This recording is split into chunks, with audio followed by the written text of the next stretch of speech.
Everyone in my family wears glasses. The family that I grew up with, my parents and my sister, they all wear glasses. The family I live with now, my wife and my daughters, everyone needs glasses. And so I'm the only one that doesn't need glasses or contacts to correct my vision. I grew up passing all of my vision tests with something better than 20/20 vision. At the age of 41, though, now, I do find myself squinting occasionally. It's mostly things like if I'm trying to look at a digital clock across the room or something like that. I find that I used to print my sermon notes in a 10-point font that was single-spaced, and now I find that it's a lot easier to print it in 12-point font, double-spaced. A certain church member of mine, who he will know who I'm talking about when he hears this, likes to give me a hard time and have a bit of fun telling me that pretty soon I'm going to need glasses, that my eyesight is going to go, and that it's coming soon. Reading glasses, at the very least, he says, are in my future. And time may prove him right. But for now, I just kind of keep squinting when it's needed.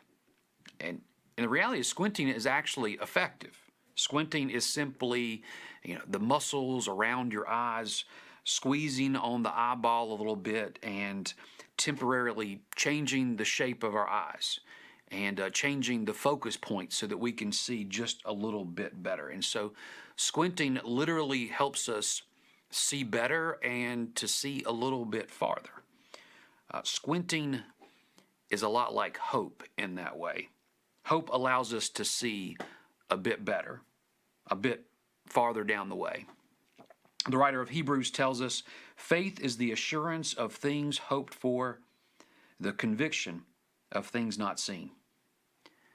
Hope is a bit like squinting, to bring our faith into focus. Hope and faith remind us that God is working on our behalf even if we can't quite see it. It's been a long year. Sometimes it is difficult to muster up the energy to look a little further down the road. We're focused on navigating the day that's right in front of us. And sometimes that's all we can do, and sometimes that is enough for one day. But just for a bit, let's try to squint. Let's try to look a little bit down the road and to look at our history.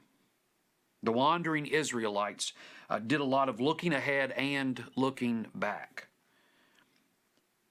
Their history looked a long way back and recounted and remembered God's faithfulness in the past.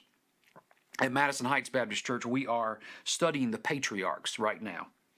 And I believe the stories of their history they were told around the campfire for years, and they were finally written down as a permanent, hopeful reminder of God's faithfulness to this chosen people. They squinted a long way back to remind themselves that they had cause to be hopeful. Their prophets also called them to look ahead, to peer down the road a little bit, looking to a hopeful future for God's people. To look ahead to a time when God would regather the exiles, to look ahead to a time when God would send the Messiah, to look ahead to a time when God would send the Spirit in a fresh way. It's interesting that their stories of looking ahead are also our stories of looking back in a way. We look back with a renewed hope at the way God fulfilled those promises to them. And now we look ahead as well. God continues to be faithful to the church. God has sustained the church through cycle after cycle of tumultuous change over the past 2,000 years. The church often comes out of it a bit different on the other side, but God has proven to be faithful. So we can squint down the road a bit, looking for how God might teach, refine, and reform Christ's church.